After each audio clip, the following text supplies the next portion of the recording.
a mediados de año cómo se estaba comportando la economía y los resultados fueron muy beneficiosos en función de esas medidas, sobre todo de política monetaria, de política fiscal que se tomaron a mediados del año pasado. Eso llevó a que la economía que se preveía, según los organismos internacionales, la economía iba a crecer entre 2.6 o 2.7, decía la CEPAL y el Fondo Monetario de manera respectiva. Sin embargo, el crecimiento fue de 4.1%. ¿Por qué se dio ese crecimiento de 4.1%? Sobre todo por varios renglones de la economía que fueron fortalecidos en el último trimestre, en el trimestre octubre-diciembre. ¿Cuáles renglones crecieron y lograron cambiar el entorno de lo que se estaba dando en la economía? Básicamente el sector agropecuario creció un 7.8% en el último trimestre. El sector de la minería creció un 11.4% en el último trimestre. El sector de la construcción creció un 19.7%. Ahí sobre todo hubo las medidas de política monetaria para facilitar la construcción, el asunto de las aulas, las facilidades que le dieron a las personas con la liberación del encaje legal para adquirir apartamentos y por tanto la construcción tuvo una revitalización. Hoteles, bares y restaurantes, es decir, el sector turismo que creció un 8.5% en el trimestre octubre-diciembre y la intermediación financiera y los seguros que creció un 10.6%. Es decir, esos cuatro renglones provocaron que hubiese una transformación y que terminara un 4.1% el crecimiento de la economía. ¿Qué otros factores se dieron? Miren, esto ha llevado a que las perspectivas del 2014 sean vistas también diferentes a como la ven los organismos internacionales. La CEPAL dice que para el 2015 la economía dominicana crecerá alrededor de un 3.2% y el Fondo Monetario dice que crecerá alrededor de un 3.1%. Sin embargo, a partir de este comportamiento, la estimación que hace el Banco Central es de que la economía dominicana crezca en el 2015 entre 4.5% y un 5%, es decir, un salto que evidencia el crecimiento y la consolidación de la economía y por tanto que ya se está caminando por otro sendero. ¿Qué otro aspecto destacó el gobernador del Banco Central en el día de ayer? La inflación.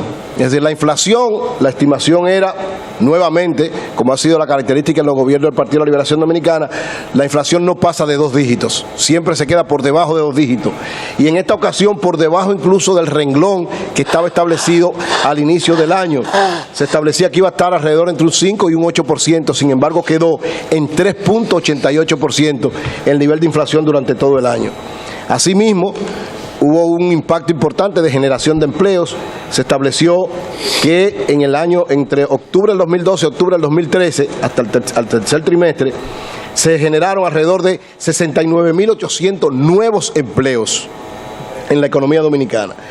Y en cuanto a las reservas internacionales, que es muy importante porque las reservas internacionales es la mejor forma de garantizar cualquier situación de caída de la economía, poder comprar importaciones, pero sobre todo para mantener la estabilidad de la tasa de cambio. Las reservas internacionales del Banco Central, las netas, cerraron en 4.386 millones, es decir, un incremento de casi 1.140 millones de dólares en relación al año 2012. Esto da estabilidad, da tranquilidad, porque ante cualquier contingencia de la tasa de cambio, estas reservas internacionales netas ayudan muchísimo. El gobernador informó también que en términos de exportación hubo un incremento porque aumentó un 5.8% las exportaciones y asimismo la cuenta corriente, o sea la relación entre lo que exportamos e importamos, fue positiva en 335 millones. Otro elemento de suma importancia es la inversión extranjera directa. ¿Por qué? Porque la inversión extranjera directa muestra si seguimos siendo un sitio, un lugar importante para venir capitales internacionales. Así fue, se consolidó nuevamente República Dominicana como un área importante de inversión para los capitales del mundo. La inversión extranjera directa en el año 2013 fue de 2.078 millones, un incremento de alrededor de un 7% y equivale al 3.4% del Producto Bruto Interno. Es decir, ¿qué es lo que hace esto? Que confirma que República Dominicana es un nivel de confianza importante. ¿Mencionaste lo de la remesa? Sí, lo de las remesas también. Hubo un incremento de las remesas de un 6%. Tú sabes, Eury, un 3%. 102 millones de dólares. Pero hizo una advertencia. Cuando llegó a la remesa, hizo una inflexión el gobernador del Banco Central. Dijo, todavía está creciendo. No, porque se pensaba que iba a decrecer. Entonces eso amerita una reflexión. Ese punto de inflexión que él hizo ahí es una señal de preocupación que nosotros tenemos que analizarlo. Tú sabes, Eury, que yo, cuando veo este tipo de análisis y comunicados del Banco Central... el último dato, para que entonces vayamos a lo que es el análisis ya, pero el último dato importante que dio, dos datos importantes. El primero, que se ejecutó el 95% del presupuesto del Ministerio de Educación. El 95%.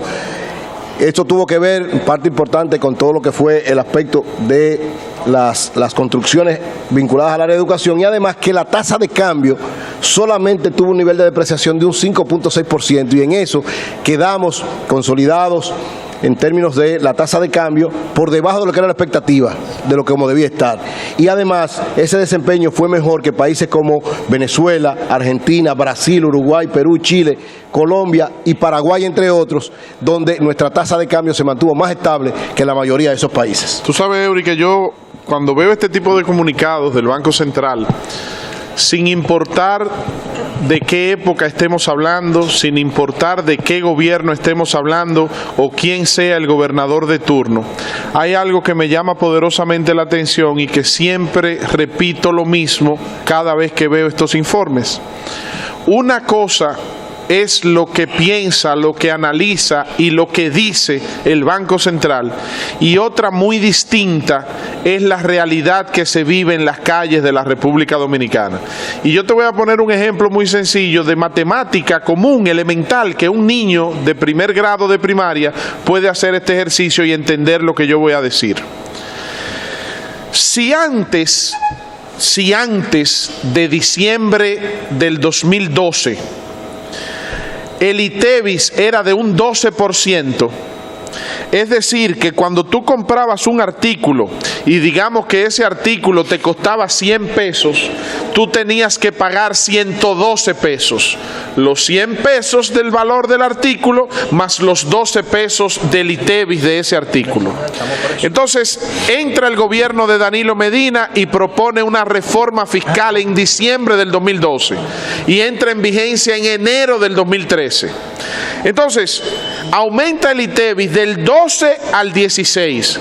Entonces, ese mismo artículo que te costaba 100 pesos más los 12 de ITEVIS y tú tenías que pagar 112 pesos, ahora tú tienes que aumentarle 16 pesos del ITEVIS. Entonces te cuesta 100 pesos más 16 del ITEVIS, son 116 pesos. Hay un incremento de los 112 pesos que costaba en diciembre del 2012 a los 116 que empezó a costar a partir de enero del 2013. Solamente en esa simple ecuación matemática que yo te acabo de describir se aumentan 4 pesos por cada 100 pesos de los productos con ITEVIS. A eso súmale que las ganancias netas de las empresas antes de la reforma fiscal era de un 25% del valor, es decir, del impuesto sobre la renta, del valor impositivo sobre las ganancias netas. Julio Martínez Pozo tiene una empresa, en el año se ganó 100 pesos, entonces de esos 100 pesos tiene que pagarle al gobierno 25 pesos. Resulta que eso se incrementó y el impuesto sobre la renta se llevó del 25% de los beneficios netos de las empresas al 29%. No, Víctor, escúchame que te interrumpa ahí, pero fue al revés. Era 29 y se puso 28. No, Eury. La reforma. Ahora. No, sí, Eury. la reforma. Ahora fue que Eso se hizo posterior a la reforma. La reforma primero fue llevada al 29. Después se hizo el desmonte, pero acuérdate que se llevó al 29%. Entonces, pero eso fue antes, pero sí, la reforma es lo que establece ahora para ahora. Ahora, porque acuérdate que había un transitorio, pero lo que yo te quiero dejar dicho es... Víctor, pero no es 16, es 18. Tú te quedaste en 16 ahorita. No, lo que pasa... Sí, pero te estoy hablando de la primera reforma, porque acuérdate que fue paulatino. Primero se llevó de un 8 a un 12, después de un 12 a un 16 y de un 16 a un 18. Lo que pasa, Melton, es que fue escalonado. Entonces, yo lo quise dejar en el 16 para mostrarle a Eury solamente la diferencia de los 4 puntos. Entonces, el Banco Central dice que hubo una inflación de menos de un 4%, de un 3,8%. 3.8%. Entonces, yo me pregunto... El gobernador debe ser director de la Sinfónica Nacional. Exacto, Melton. O sea, yo me pregunto... Un arreglista. ¿Cómo es que el Banco Central presenta, proyecta, estudia estos informes que presenta, porque la realidad, mira, tú sales ahora mismo con un micrófono del Sol de la Mañana a la calle y tú le preguntas al pueblo dominicano, al trabajador, al pueblo llano, al que se ve en la calle, y tú le dices, usted recibió un crecimiento en su economía en este año 2013, usted entiende que las cosas están mejor que en el 2012, y todo el mundo, pero yo me atrevo a decirte que de manera unánime, todo el mundo te va a decir, estoy gastando más, el peso me está rindiendo menos, la gasolina está más cara, la luz me está llegando más cara, el transporte lo estoy pagando más caro, no he tenido aumento de mi salario. Entonces, yo no entiendo cómo es que el Banco Central llega a estas conclusiones. Te explico, Víctor, igual que te he explicado siempre, la economía se mide global, no por cuestiones particulares. Unos pueden estar mejor, otros pueden estar peor, entonces tú buscas una media. Y te pongo el ejemplo, así como tú pusiste ese ejemplo sencillo. No, pero oye, yo te pongo otro ejemplo sencillo. Si tú ahora mismo, este año, o el año 2013, tú vendiste 10 televisores, y el año 2013 vendiste 11 televisores, tú aumentaste la venta en un 10%. Y la gente dirá, pero vea, acá nada más fue uno que yo vendí más, pero ese uno representa el 10% del universo que tú tienes. Oye, cuando, ustedes recuerdan en el primer trimestre, cuando después de la reforma, porque la reforma fue en diciembre, noviembre-diciembre del 2012, entró en el 2013. El primer trimestre del 2013, señores, la economía creció 0.8, prácticamente no creció. Es decir, se estancó la economía. ¿Qué hizo las autoridades monetarias y el gobierno? A partir de junio y julio, cuando vieron que había una especie de estancamiento, empezaron, ustedes se acuerdan, 20.000 millones liberados del encaje legal. ¿Para qué? Para dárselo a los sectores que tenían problemas, el sector agropecuario, el sector construcción. ¿Ustedes recuerdan lo que pasó en diciembre? 50.000 millones fueron lanzados a la calle, entre construcción, entre pago. Es decir, las autoridades, al ver cómo se comportaba la economía, tomaron las medidas del lugar, y eso es lo que explica que una economía que prácticamente no creció en el primer trimestre, 0.8 nada más, creciera de esta manera 4. ¿Por qué? Porque en el último trimestre se pusieron la pila, hicieron todo lo que tenían que hacer, y entonces la economía creció extraordinariamente. Pero yo no entiendo a ustedes los economistas, pero entonces cuando las amas de casa, y ayer estuvimos van al supermercado. No, perdóname, Melton, tuvimos a la presidenta de la Asociación de Amas de Casa de la República Dominicana. La despreciación del peso. Le dicen que Pepe Chita la que fue. El poder adquisitivo del peso no es igual. Nadie dice, pero la economía está creciendo. No. Entonces abajo hay más pobres. No, dice hoy una cosa, estamos hablando de lo que son los parámetros con los que se miden. Bueno, los economistas, los arreglos que hacen los economistas, pero no se refleja en la realidad abajo. No, digo yo. Se refleja en todos los lados, lo que pasa es que no se refleja. Ve a ver si los pobres están mejores. No, oye, es cierto que esto es un proceso largo. O sea, el enfrentamiento de la pobreza. ¿Cuándo estoy oyendo que crecemos y que crecemos? Porque hay estabilidad macroeconómica. Están creciendo los ricos. Y hay más desigualdad social. Exactamente. O sea, crecimiento económico. Cuando tú hablas, las empresas, los trabajadores Eury, cuando tú me hablaste ahorita de crecimiento económico, eso era lo que yo te iba a decir. Mira qué es lo que pasa. Si hay 100 personas, imagínate que en este salón hay 100 personas. Sí. Entonces, mira cómo el Banco Central lo calcula. De las 100 personas que hay en este salón, Julio Martínez Pozo... No, el Banco Central no, esa es la forma de medir en todos los sitios del mundo. Ok, pero estamos hablando del informe del Banco Central. En este salón hay 100 personas, exacto. Y esta es la República Dominicana, estas 100 personas que hay aquí. Entonces, de esas 100 personas, Julio Martínez Pozo tiene una tienda de electrodomésticos. Él es socio de don Pepín Corripio y vende plasma y teléfono, celular y vaina. Un saludo para don Pepín y Manuel Corripio, que lo vimos anoche. Lo vimos anoche allá. En la casa del señor embajador. Así es. Entonces, Eury Cabral tiene una tienda de ropa y José La Luz tiene una tienda de libros, una librería.